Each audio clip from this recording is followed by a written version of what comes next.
To see everybody. We've got 76 people. I think we're going to set a record today, which is great.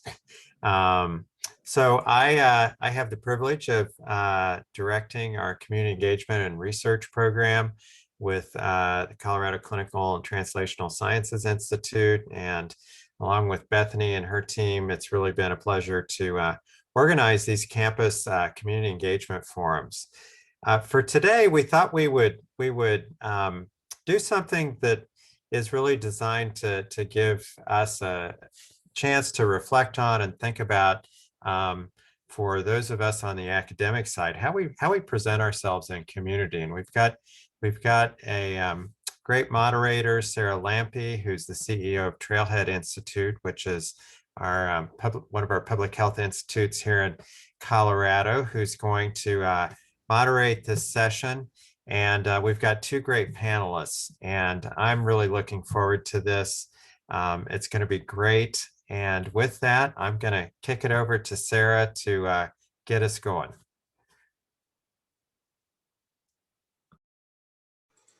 Thank you, Don. I hope y'all can hear me all right. Thank you all. I am thrilled and honored to be acting as the facilitator and moderator for this conversation today, to be in such presence of greatness. So I am going to introduce our panelists today. First, I'm going to introduce Erin Miltenberger. Erin joined the Boys and Girls Clubs of the San Luis Valley as president and CEO in April of 2018. A longtime advocate for historically underserved and marginalized youth with over 25 years of working in student and youth development programs, Mr. Miltenberger has worked with foster homes, environmental education programs, youth corrections, wilderness therapy programs, and with social services. He was a 3-year employee at the Boys and Girls Clubs of the San Luis Valley, working in the Intel Computer Clubhouse, and most recently was the director of student life and recreation at Adams State University, where he worked for 10 years. He received his Master's of Higher Education Administration and Leadership from Arizona State University in 2012, and is pleased to serve the community in this capacity and with various other asunder collections of do-gooders. So welcome, Erin. Thanks, Sarah. You're welcome. I'm also going to introduce Rudy Gonzalez. Rudy joined Servicios de la Raza in November of 2008. Since joining Servicios, Rudy has reignited the mission of the agency and its prominent role among Chicano-founded, Chicano-run agencies in Denver. He has also re-energized the advocacy and activism for which Servicios has historically been so well known. Rudy brings a wealth of experience in the human services field and with the Latino community. His most recent position before Servicios was with the Denver Department of Human Services, where he served as director of the Family Crisis Center, which is a therapeutic residential child care facility. While there, Rudy oversaw a $2.5 million facility budget. He also directed K-5 charter school startups in Arizona and Ohio. The son of Rodolfo Corky Gonzalez and Geraldine Gonzalez, Rudy was raised and tempered in Denver's significant Chicano movement and the Crusade for Justice. A 1976 graduate of Escuela Tlatelolco, I know I mispronounced that, we even practiced it, Tlatelolco, he participated, supported, and worked firsthand alongside his father and family and many of the watershed events of the Chicano civil and human rights movement in the 60s, 70s, 80s, and beyond. Rudy remains steadfast and consistent in his commitment to social justice, equity, and peace. He is extremely active in social justice, equity, and peace issues in the communities of poverty, color, and oppression. Welcome to Rudy. Thank you, Sarah. Thank you, everybody. Yeah. So I believe I'm going to turn it back to Dawn to introduce the spectrum of community engagement. All right. Thanks, Sarah. And thanks, Kaylee. So if you can, there we go. So just to kind of introduce this spectrum here, I think for those of you who have been on previous forums, you may have seen us show this in the past. This is a pretty useful framework that comes out of Australia and efforts there to look at how the public gets engaged in policy and other matters. So it has a little bit of that flavor to it, but you can see as you move from the left to the right, the idea here is that you're moving from a framework of just informing people through consultation, involvement, collaboration, and then finally on the far right, empowering folks. And one of the things I really like about this is that bottom row, which is the promise or commitment that's made to those that are being engaged. You know, on the left, yeah, we're going to keep you informed. Thanks a lot. And you know, over on the far right, we will implement what you decide, which is really the essence of giving up power and giving power to the people. So I think that's beautiful the way they say that. If we could go to the next slide.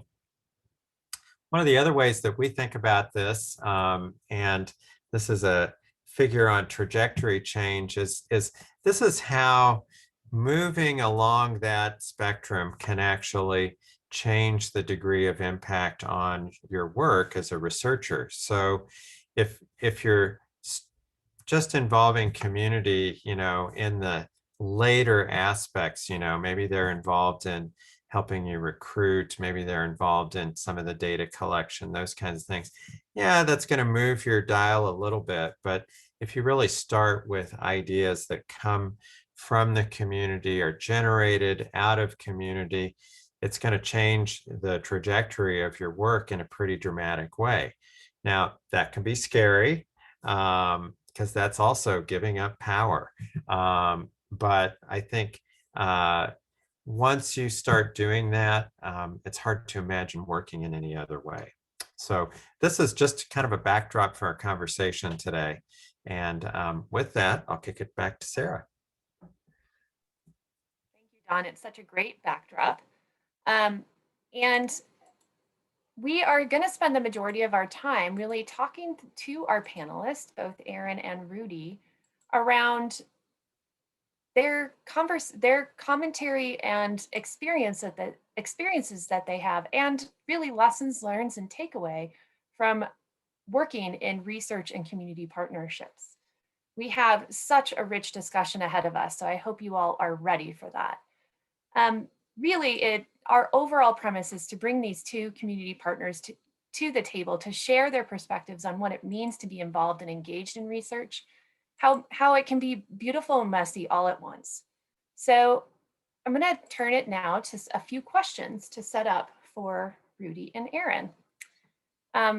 So if you could please discuss some of your past experiences or roles that you've played with respect to the spectrum of community engagement. That is, you know, how have researchers engaged you, or have they been engaged with you in projects and programs for your community? We'll start with Erin. Yeah, thanks, Sarah. Thanks for inviting me. Thanks for all of you giving up your lunch hour. I see very few of you munching on snacks, but please feel free to do that over the course of the presentation if you get hungry. I by no way consider myself to be an expert in community engagement. What I would say is that I have a significant amount of lived experience being in a community that often is asked to participate in community-based participatory research and similar programs. And I've seen some really good partners in that work, and I've seen some pretty exploitive partners in that work. I also work in nonprofits, and one of the big things that we talk about with the nonprofit spectrum is that it oftentimes maintains that power paradigm between the giving agency and the receiving agency, and that can echo a lot of the work of community engagement research. And the third kind of perspective that I want to bring in is we do a lot of youth advocacy work, and in working with young people, we see these same cycles play out time and time again, where we think we're going to fix young people, or we're like try to bring them into a process, but really we don't want to hear what they have to say. We want to push our agenda. We want to push our project. We think we know best what young people need because we're the expert, we're the academic. We have years of research and expertise in this area, but young people are the ones with the lived experience, right? And oftentimes what we see is groups will come in with a big project and lots of funding and disrupt a community for this project, and then pull out when the project's done. You know, 2 years, 3 years of funding to come in and implement a thing. And imagine if we did that in the way that we built a community.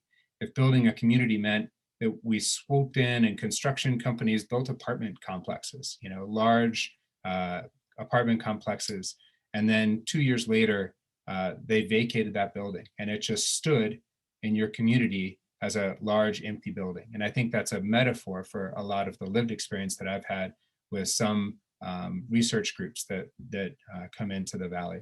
I've been a part of, I'm currently in 3 different community-based participatory research groups, including CU Anschutz, one for the Center for Rural School Health and Education, with some work with the Rocky Mountain Prevention Research Center. Also did some similar work with the Behavioral Health Task Force to roll out their children and youth behavioral health blueprint plan, and several other seats in the bus for community-based engagement programs. And we'll get into a little bit more of that experience later on, but I want to make some space for Rudy too.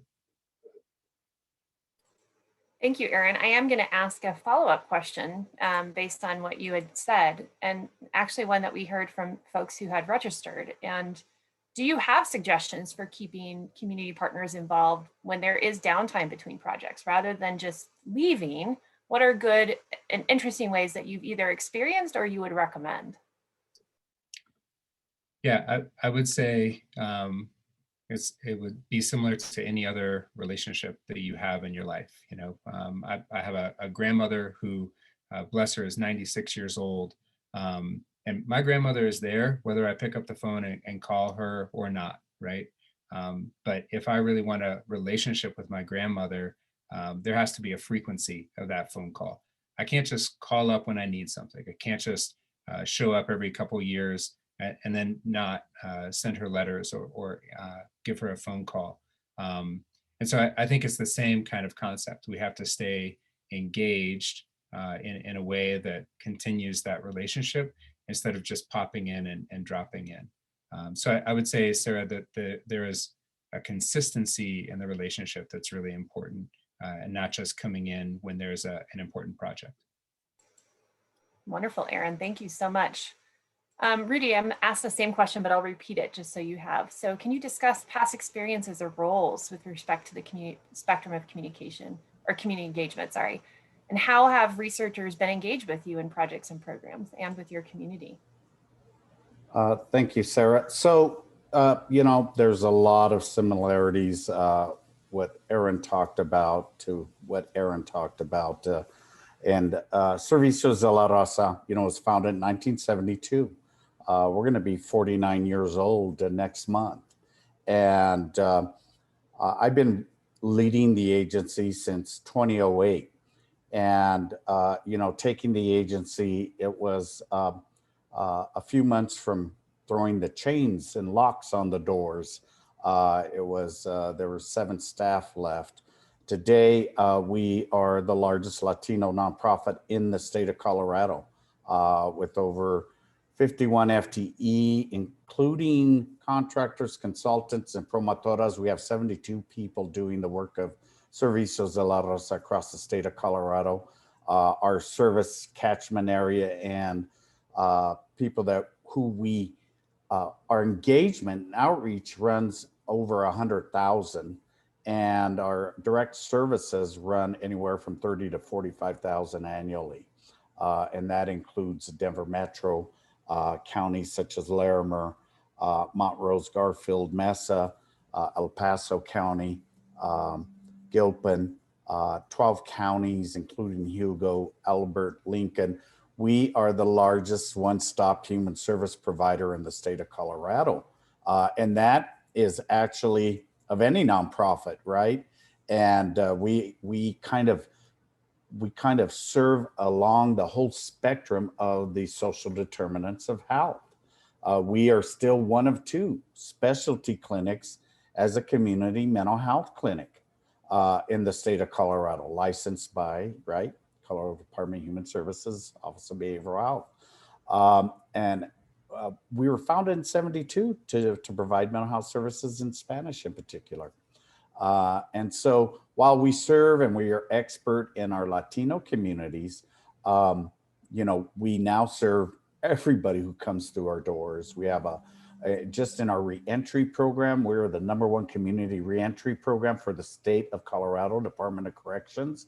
Our recidivism rate, working with over 1,000 parolees 18 to 70 who have come out of the state prisons and reintegrated into Denver metro communities over the past 4.5 years, our recidivism rate is 2.08%. And Sarah, you gave my bio, but I worked for DLC. I helped build the youth offender system for the Department of Corrections from '93 to '98.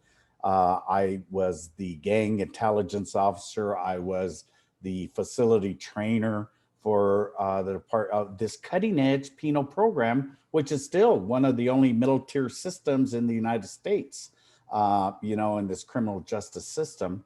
And in building this program, the recidivism rate on a good year is 50%, a bad year, 75 and higher. And so think about that, 2.08%, which really is, we are the #1 community reentry program for DOC as a result of that and the work that we do along all the matrices of our grant work and our scope of work with that one program that we run, right? Reentry. We run about 12 programs, scores of services. But, when I started leading Servicios, right, we started to work slowly to grow the agency and grow the organization back and to expand it year by year. And pretty soon we became important again. We reconnected to our communities. Worse than being $400,000 in deficit, worse than almost closing, we had lost our connectedness to our communities. We were quickly slipping into oblivion. We were becoming obsolete. And so that was part of my work as an executive director was to reconnect, was to regenerate that work with our communities, which oftentimes not just services, but it's advocacy. It's even in our mission statement. And we're one of the few service organizations out there, and I'll say nonprofits that are as strong advocacy as we are in service provisions. And with that, we started to reconnect. We started to regenerate. We started to reignite that fire within our communities, within the agency and organization, around those issues of justice, equity, and peace, around the multiple disparities under which we suffer as a community of color, as an indigenous community, Chicano community here in our historic homeland. I don't call our people immigrants coming across that border. We're walking back to where we always been. We didn't cross any border crossed us. And so people need to know that here, someone told me to go back to where I came from. So I pitched a teepee in his backyard. He didn't like it. And so, the thing is we've been here, we're descendants of the first peoples. We are, as Mexican indigenous people in this hemisphere.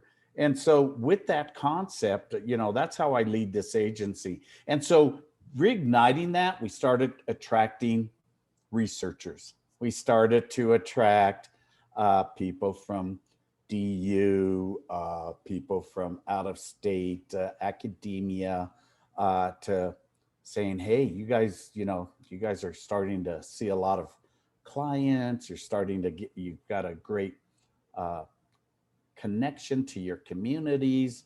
Can we come in and do some research? That included our victim services program.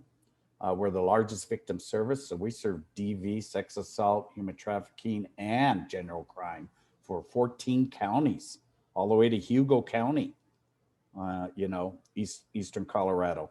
And so, number one, they'd helicopter in, and I said, okay, let's try this, let's, because I just felt that it would be good for the agency to really, and to get a better understanding about what they wanted, and also to at least utilize the end product for writing grants, right? And for going after funding. That's the job of an executive director. We have to go out and hunt our food every day and kill it every day, so and every new fiscal year, we gotta sharpen the spears and go do it again, right?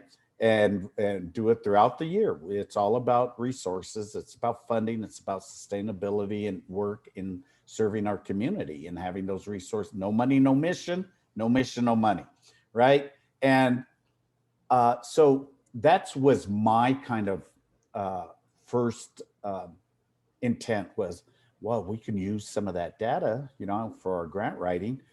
And then I started thinking, wait a minute, where are the resources? Where are the resources?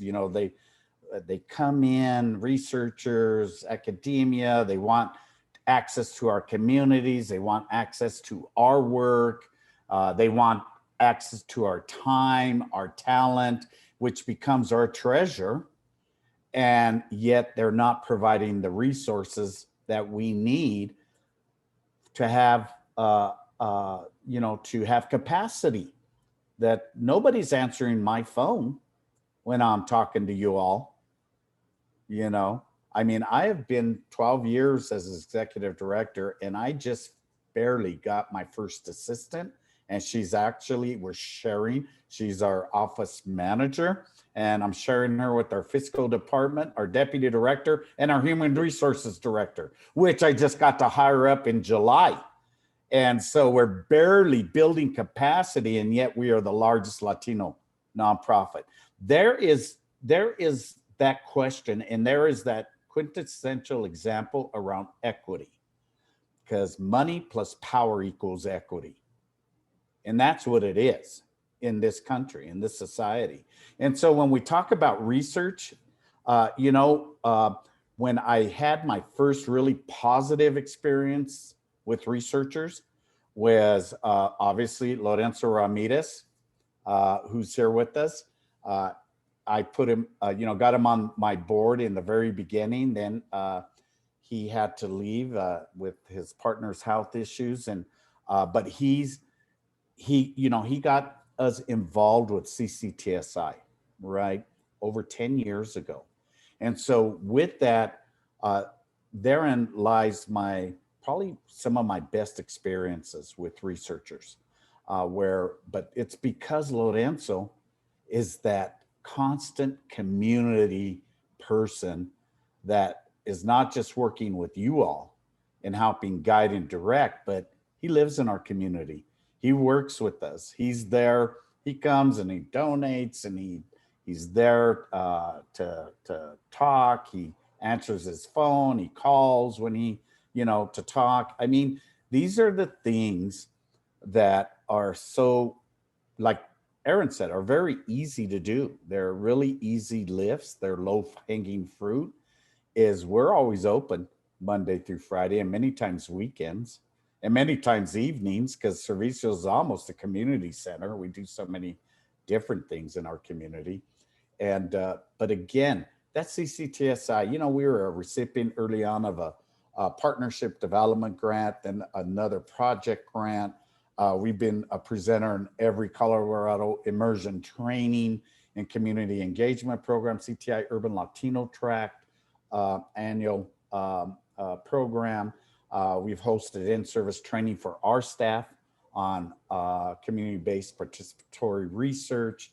I've had many people sit on the board that are involved with CCTSI, such as Charlene Barrientos Ortiz, obviously Lorenzo, Dr. Camila Sasson, my personal hero, Dr. Sheena Bull, and Dr. Ricardo Padilla have all served on my board. And be careful, because I'm looking at each of you, and I know there's now 99 of you on here.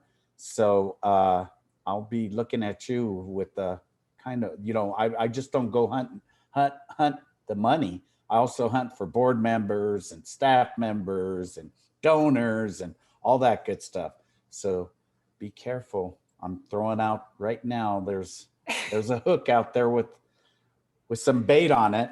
But, we've had incredible board members who have come on.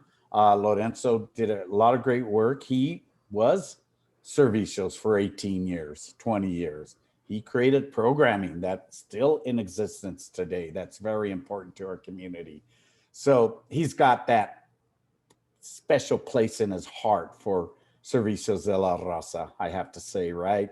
So it's very easy. But again, I think it's so easy for everybody who's on this call to be engaged and involved with the Servicios de la Raza, with other BIPOC nonprofits, community-based organizations of color. Some are coalitions, some are nascent, some are struggling, and as Servicios de la Raza, we are also a convener in our community, right? We not just with Latinos. We convene multi-ethnic, multi-faith-based organizations, individuals, to discuss the common issues under which we all struggle, in this society, in this country. And, we have one of my staff, Dr. Ricardo Gonzalez Fisher, who's a Mexican MD, but he's also an MPH from the University of Colorado Public Health. He's a brilliant man. He runs our Ventanilla de Salud, window to health program for the Mexican consulate, serving over 20,000 people a year pre-pandemic. As you know, the Mexican consulate's like the DMV, right? And if you've ever been to the DMV, you're going sit for 4 to 7 hours for a license.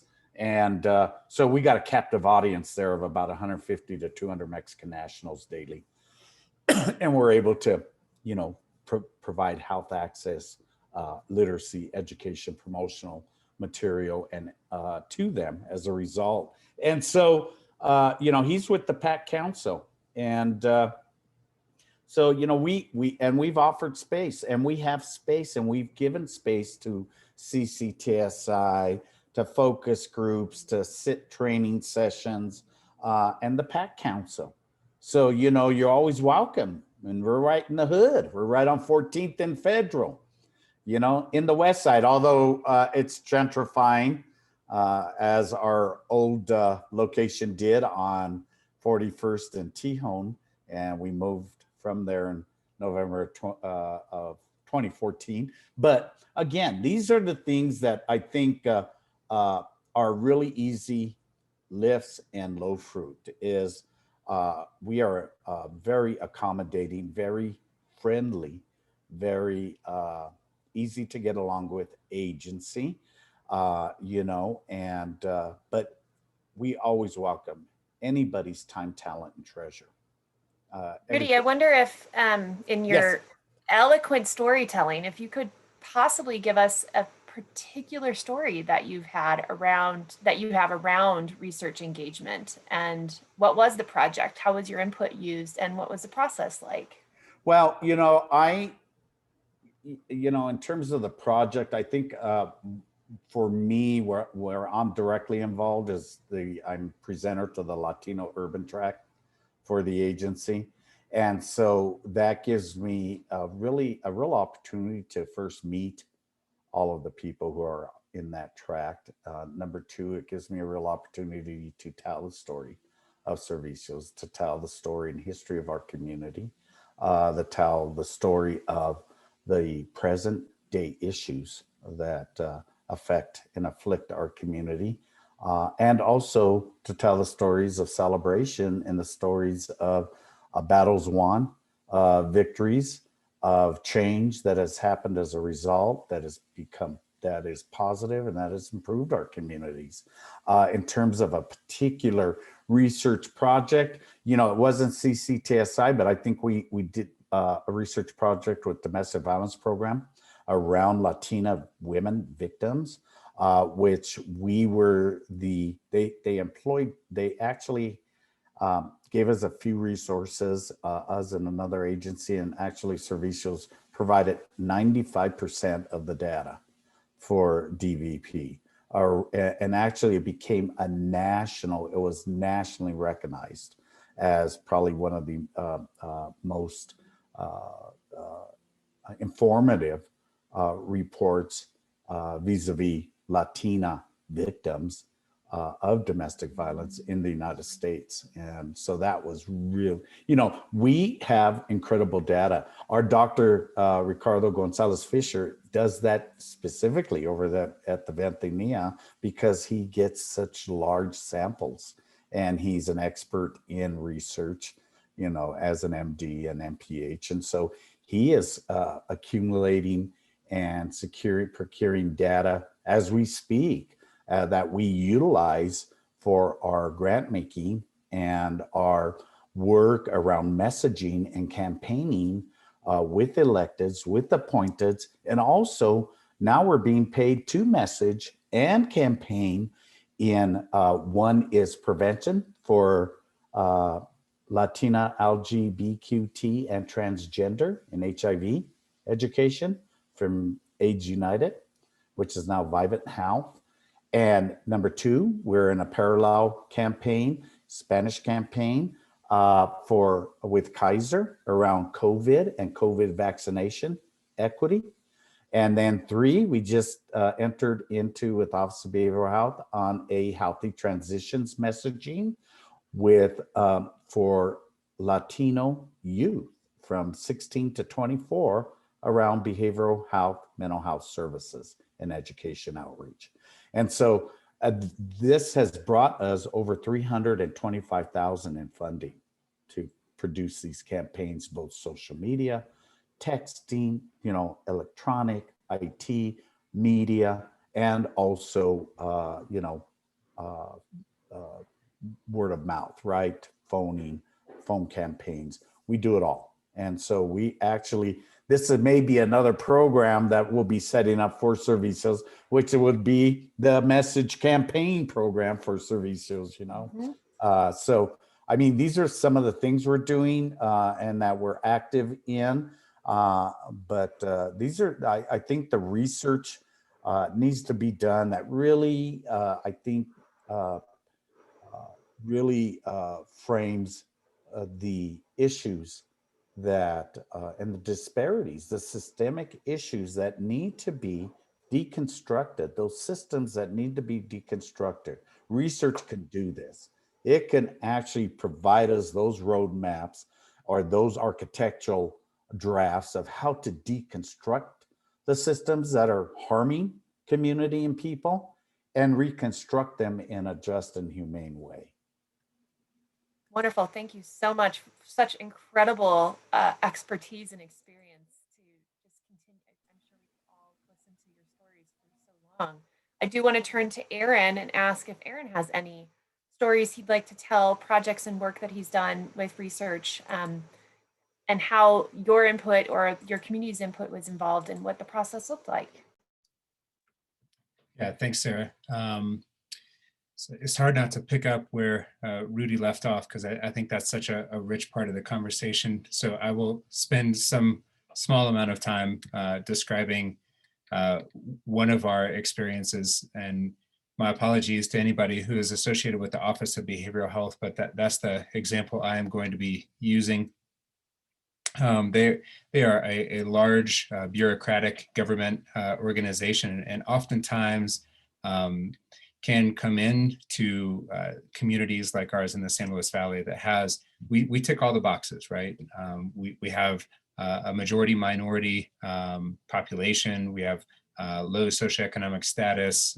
We have food insecurity. We have housing insecurity. I mean, really, if you want to look at a target population to implement some sort of preventative program, we're your key spot, right? And so for that reason, we've been targeted for a lot of different research programs.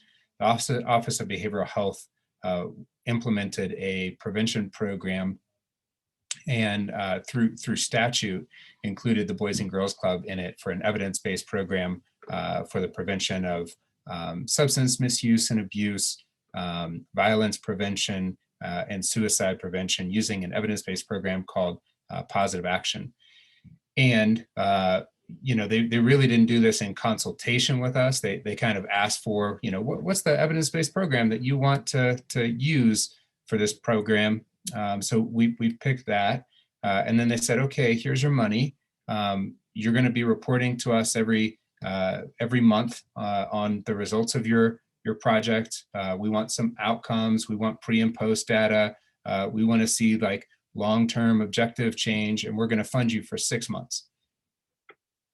Right, 6 months. So our team had to scale up this program. We had to hire staff. We had to do a training, and we're leveraging relationships with our young people who choose to come into our doors every day to be able to deliver this evidence-based program to them. Now, I don't know about the children and young people that you work with, but many of ours would not choose to sit in a prevention program for an hour of their day. So there are other pieces of that relationship that is being leveraged by this larger state stakeholder that they may be unconscious of. And at the end of that 6-month grant program, there was some expectation that we would be renewed. We were non-renewed, not for failing to meet outcomes, but because it really was not the intention of the Office of Behavioral Health to have a program that was established in a community youth center like the Boys and Girls Club. They really wanted it in a community-based behavioral health center with a little bit more of a clinical approach. And so really what ends up happening is we scale up our staff, we leverage our relationships, we spend a bunch of money on supplies, we ask young people to participate in this process, and then they're gone. And they're out, and we're left with young people who started having some real conversations about adverse childhood experiences and intergenerational cycles of trauma, and the way that feeds into high-risk behavior, what their role is in decision-making, how they can understand that cycle of thoughts and feelings and actions, and ways that they can interrupt some of those with positive protective factors. And then it's done. And I have to let go of my staff person. Those conversations end. And our young people are still, they're thirsty for it, right? Because we started having these deeper conversations with them. So I think those are the things, that's one that sticks out in my mind. There have been very positive community-based participatory research groups and other community engagement groups that we've worked with. I jotted down a few notes, Sarah, of things that I think are relevant to talk with this group about. And please cut me off if I'm going on too long. But one of the sayings that I had from my father growing up was, people don't care what you know until they know that you care. And I think that's the first role for folks who are engaging in this kind of work. There has to be a sense that you actually care.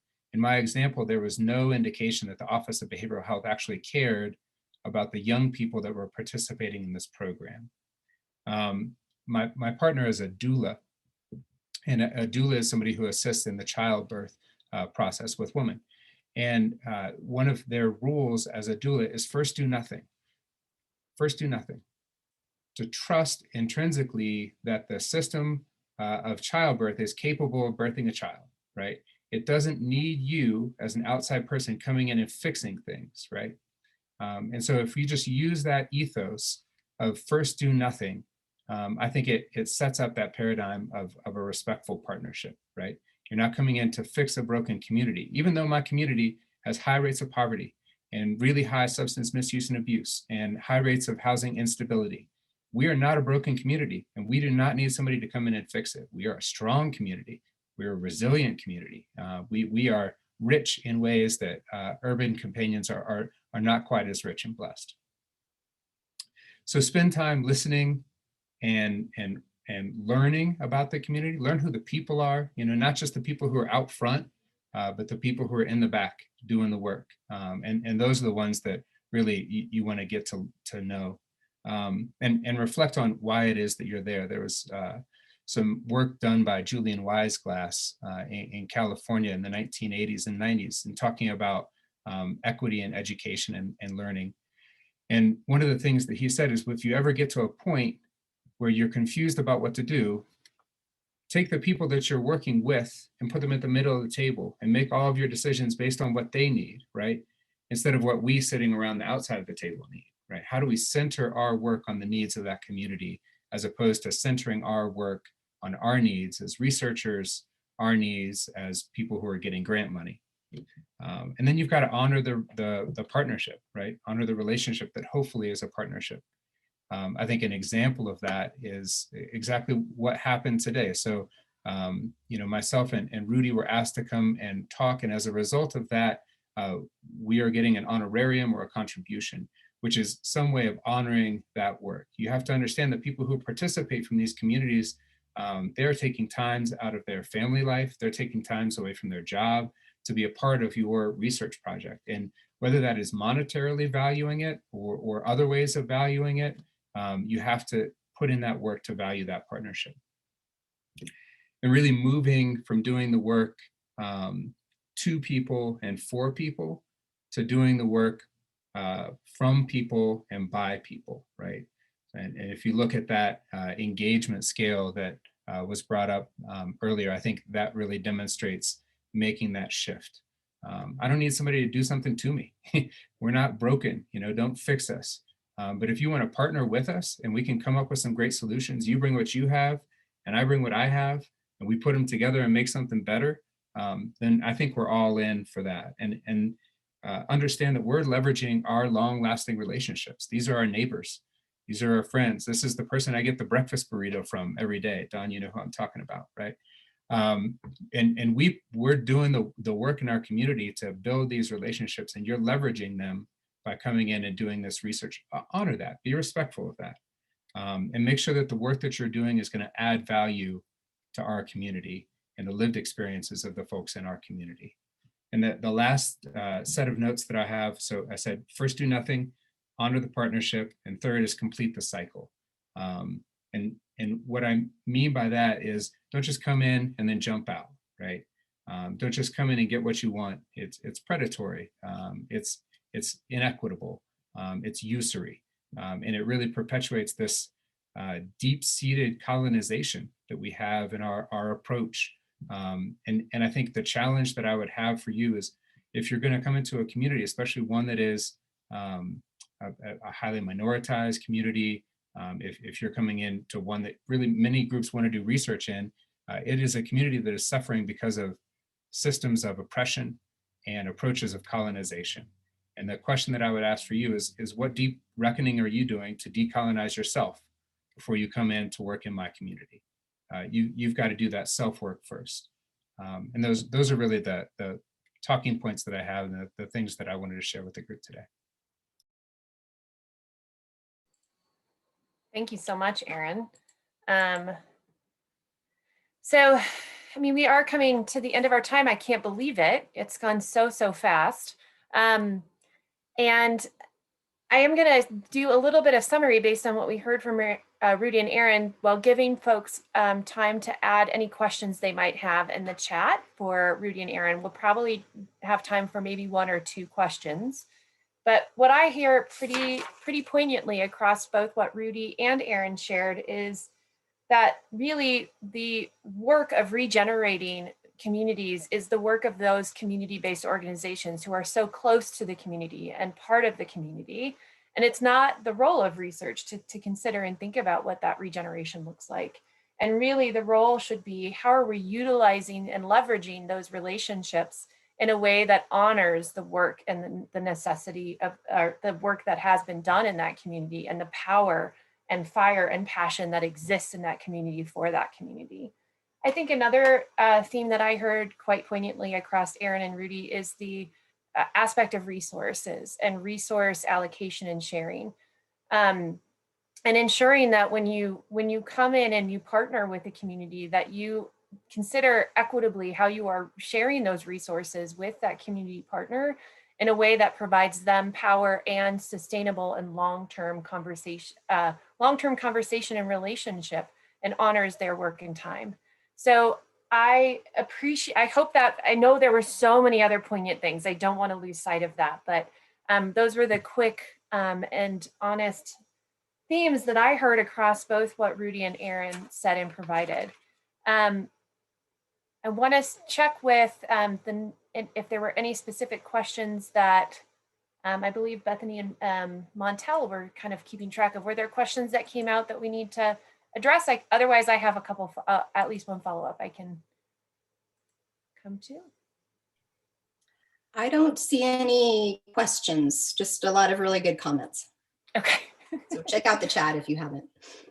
And I will. appreciation. A lot of appreciation. Greatly appreciated. I think I'll go to the questions that were submitted prior to the time that we had together.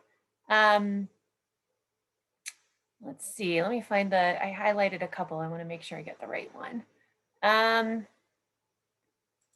How do you address, how have you, a lot of themes that came out of some of these questions was around the really consideration and ability to engage communities in a time when we are all virtual and there is at times a digital divide in some communities.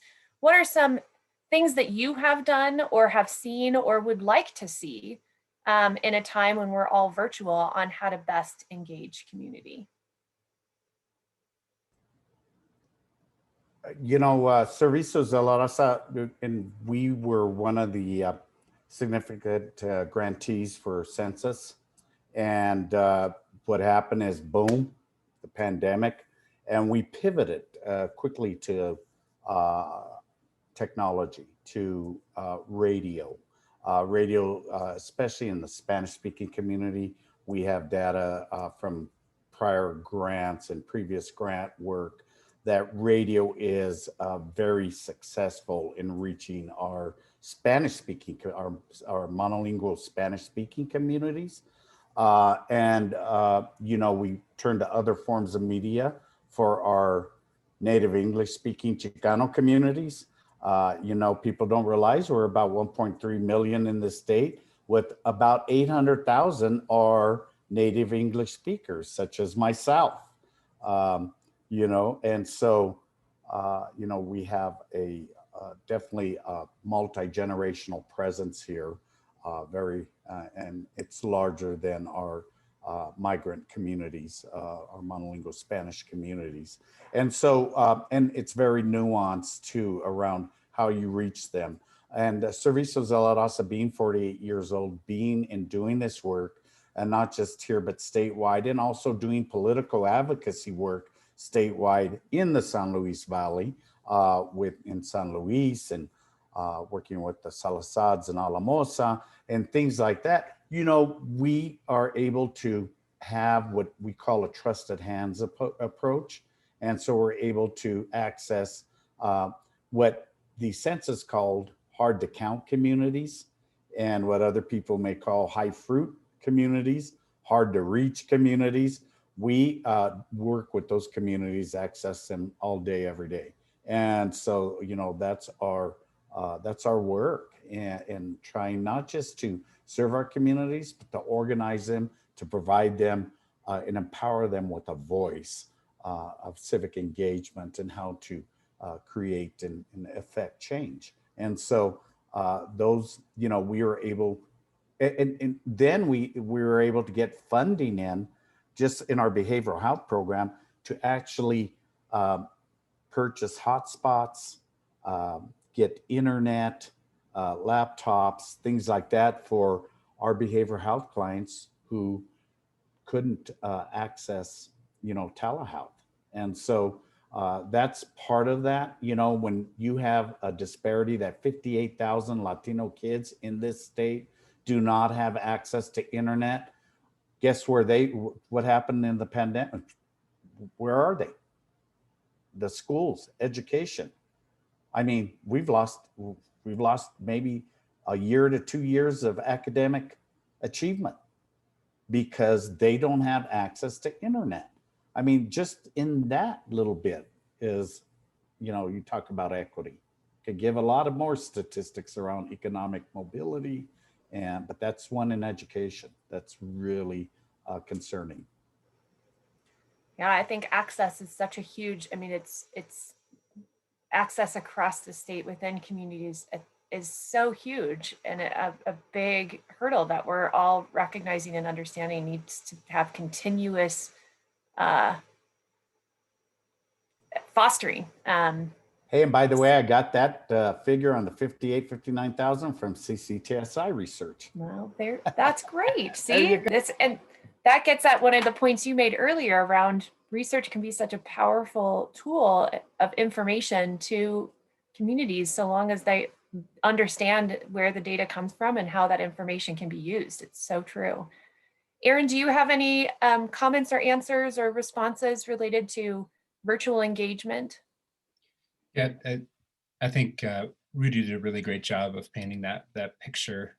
There's a massive digital divide that not only spans access to devices, but in the San Luis Valley, even broadband access. And we literally have deserts where there is no electricity, there's no running water, there certainly is no Wi-Fi or broadband that's available to folks who are having an authentic lived experience, but don't have access to a lot of those tools. And I think that the analogy to education is really important, because we've learned in our world of education that it's important to do universal design and to design for all of our constituents to be involved. But oftentimes when we think about participatory research or community engagement research, there is a privilege in being able to attend and participate in those processes. And so we've got to be really careful, I think, about the voices and the weight of those voices, that oftentimes those voices are coming from those with privilege. And if we don't check our system, we can bring that bias into our work as well.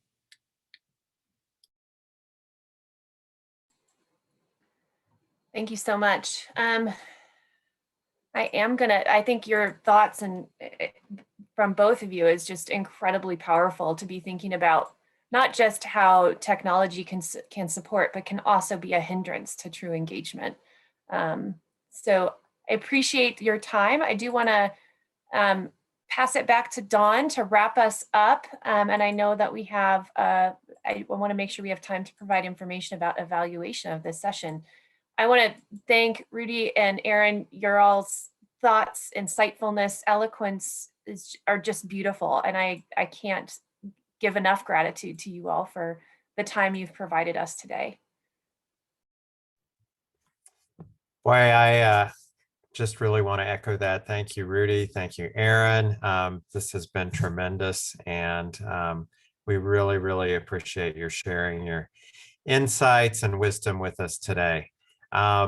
Thank you, Sarah, also for moderating this session. For those of you that don't know, Trailhead is a very, very key partner for us in CCTSI community engagement, and much of our work would not be possible without the collaboration of Trailhead. So thanks for that, Sarah. Jordan has just chatted in the link to the evaluation for our session today. And we do look at your feedback. So please take a few moments. We try not to make this onerous. Shouldn't take you very long at all to just pull that up quickly and give us some feedback. And we look forward to seeing you again in about 3 months. And if you have suggestions for future topics, please let us know that as well. Thanks, everyone.